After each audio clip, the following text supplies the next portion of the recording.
ए जी मोला मईके जाना रही, मोला मईके ले चलते जी। मैं तो का बतावा जी, जब जब देखता हूँ खाली मईके मईके कहते, सभी 2 महीना नहीं होए बिहाव होए, नवा नवा तो बिहाव करके लाए हम। अभी सब ला देखा था लॉकडाउन चलत है, अभी 144 धारा लगे है, कोरोना महामारी चलत है, और तय जाहूँ जाहूँ कहते जी नहीं जाना है, घर में रहना है। हाँ मैं जाऊँ जाऊँ जाऊँ, बात खत्म।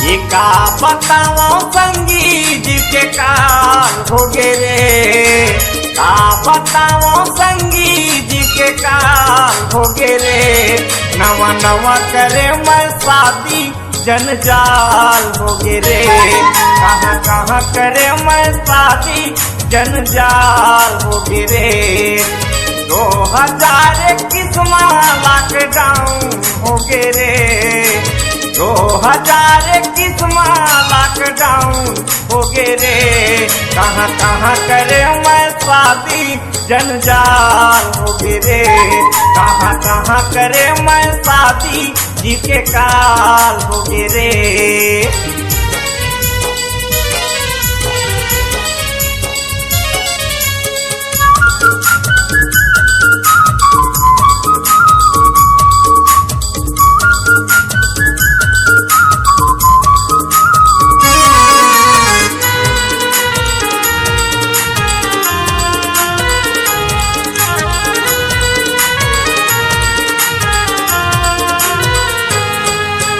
दूध निकाल के पानी नहीं पिए, एला रे पिया खाओ, करथे बैरी मनमानी, कतिकला समझाओ, करथे बैरी मनमानी, कतिकला समझाओ।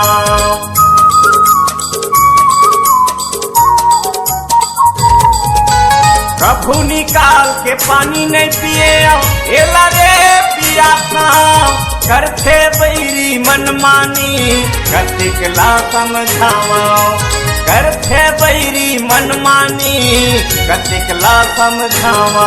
4 दिन के मई के जवई माँ कंगाल हो गए रे, 4 दिन के मई के ले गई माँ कंगाल हो गए रे, कहाँ कहाँ करे मैं शादी जनजाल हो गे रे, कहाँ कहाँ करे मैं शादी जी के काल हो गे रे।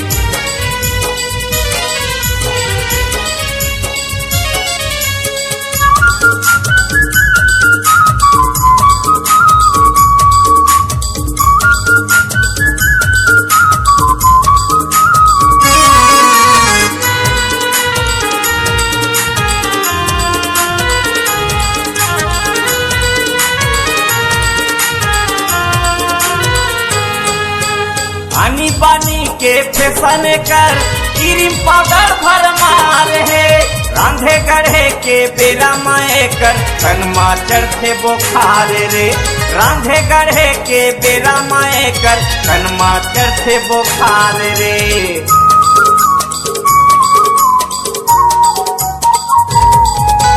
पानी पानी के फैशन कर क्रीम पाउडर भर मान है, रांधे गढ़े के बेरा माए कर तनमा चढ़ते बुखार रे, रांधे गढ़े के बेरा माए कर तनमा चढ़ते बुखार रे।